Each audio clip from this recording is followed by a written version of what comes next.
All right. Hello, everyone. My name is Stefan Abi-Karam. I am a, PhD student at Georgia Tech under Shark Lab under my advisor, Professor Callie Howe.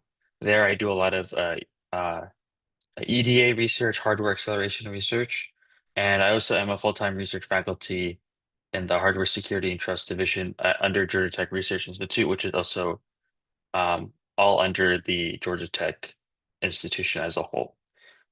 Today I'm talking about Rust for chip design algorithms and EDA software. So maybe a little less technical talk and more introduction to a new kind of application area. If you go to any kind of EDA talk, you'll always see a slide like this that's talking about Moore's law and the growth of chip sizes and transistor counts. And so the core summary here is that you can't design chips by hand anymore. And therefore, we use software and algorithms to design chips for us. That is the only way to do it. So, for example, um, NVIDIA's newest GPUs, they have up to 80 billion transistors, and Xilinx's biggest FPGAs have up to 3.7 million logic cells in them. So designing circuits that are that big, uh, the only way to do it is through software and algorithms. Now, electronic design automation or EDA is those software and algorithms. So EDA is usually broken down into different steps of the kind of design flow, from high level design and entry down to circuit synthesis. Then you get into physical design, such as placing and routing the transistors on the chip, doing verification, and then finally sending the design off to the fab where they do even more uh, um, things downstream. And at every stage, there's NP hard problems or problems, maybe not even NP hard, but just scale very poorly as the chip design or complexity grows, right? And so typically EDA researchers love these kind of NP hard problems because they don't have any other choice, and that's what they've been doing for a long time. And they're very used to finding ways to, find approximation solutions or find heuristics and things to make this work, right? We can make chips today, so it is possible, right? And so there's kind of a range of different EDA software on the commercial side. For ASIC, you have companies like Cadence, Synopsys, and Siemens. And then for FPGA stuff, you mainly have Xilinx, Altera as the big companies, Lattice, Microchip as the small companies. And then on the open source side, there are two big kind of EDA projects that I know of, focused on ASIC, which is Open Road, mainly developed in the US, and IEDA, mainly developed in China. And then for FPGA, uh, kind of open source, there's NextPNR developed by Yosys HQ Group, and then also VTR, which is more of an academic framework from the University of Toronto. Um, I do want to note that there is actually one other, Rust EDA project that I'm aware of, called Libra EDA. And so that is very, very nice to see. But I believe it's still actively being developed, but it seems very extensive at the moment. So what does any of this have to do with the West? Well, almost all of the open source and academic EDA tools are written in C or C++. I'm almost certain that's the same thing for the commercial tools. And that poses a lot of issues, at least within academia, for just some grad students who want to actually do this kind of research. So a lot of cases, uh, you know, this academic software, open source software, for EDA is just not built. You just have to figure out how to build it on your own, and assuming you have sudo access or install permissions, so that can pose issues installing and running things on large clusters. A lot of times, researchers or students will give up and just say, "Hey, use the Docker image. That's the only way to run this software." So that's not necessarily the most ideal option. There can be poor interoperability with Python for further like analysis of data, and the tooling itself alone is a high barrier to entry. So in reality, for EDA and transitioning to Rust, it's more about developer experience and tooling as the barrier. And the idea here is that um, the barrier is already high enough to prototype and research EDA ideals already, and so having this additional barriers in the way actually makes this more difficult, right? So the idea is that we want to promote Rust for EDA tool development because it automatically, out of the box solves a lot of these issues, and with the ecosystem that already exists, kind of solves the rest of the issues here.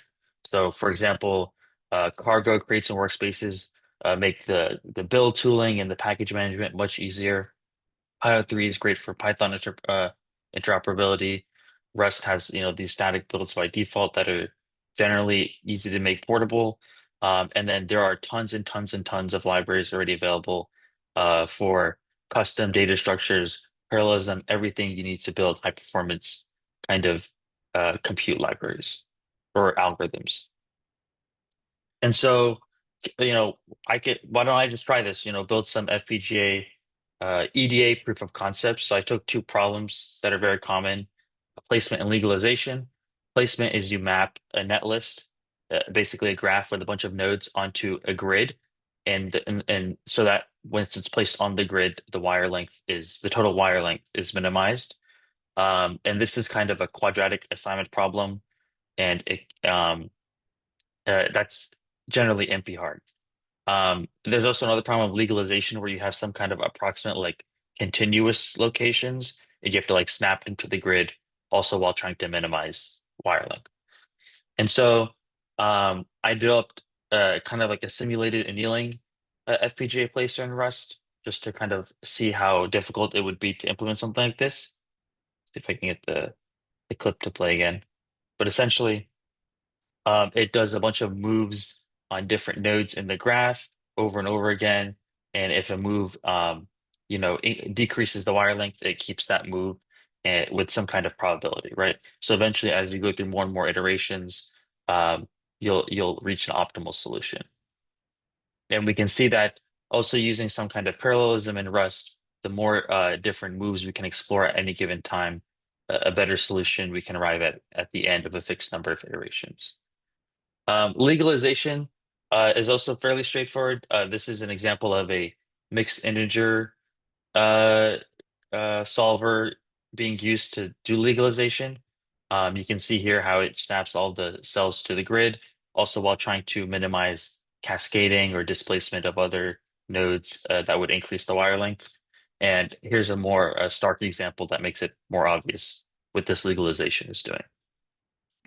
So uh, the next point here is, okay, what about like a real project? These are necessarily toy examples that are easy to demonstrate. Well, we've actually in our lab had another student, Rishav, work on this fast, accurate, high-level synthesis simulator.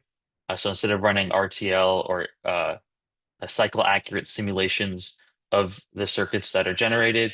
We can do this kind of a higher level simulation that is still cycle accurate. And Rust was heavily involved in this project, and we found that it was a great fit.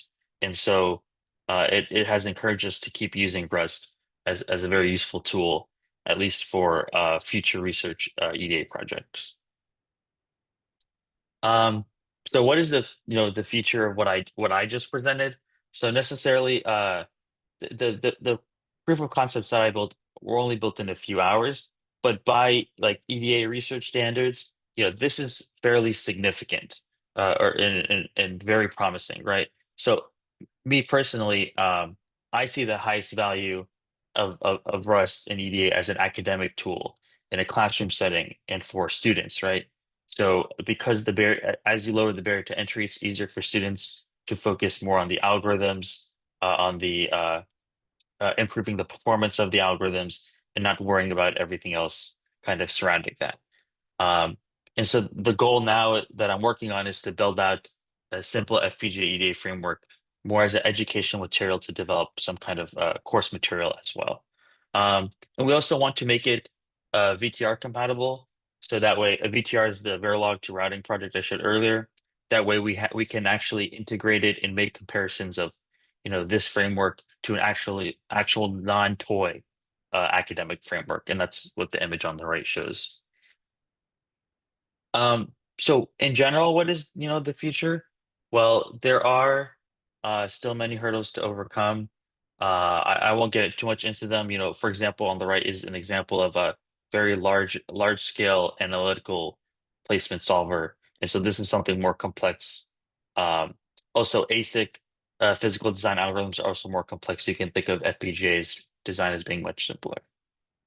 And then some future applications that actually right now eGraphs, which are popularized by Rust egg framework, is being used for logic synthesis. And in the future, people are looking towards AI for hardware design. So having Rust-based tool makes reinforcement learning much faster and much more sample efficient, as well as integrating Rust-based EDA tools as into LLM design flows makes the iteration speed much faster as well.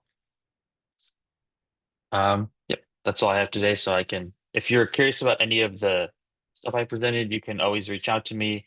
I plan to release the toy placer and legalizer open source after I polish it a little bit. So yeah, thank you. Thank you, Stefan.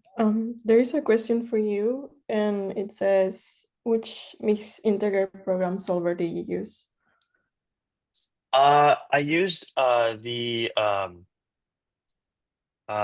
so I've used the closed source Gurobi one that provides an academic license.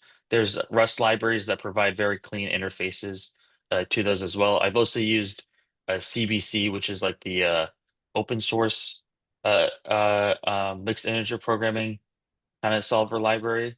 And so Rust has really clean interfaces that I don't remember the name of the exact libraries, but you can switch in the back end. Um, uh, between what kind of downstream solver that you want to use, while having some kind of unified interface to define the problem.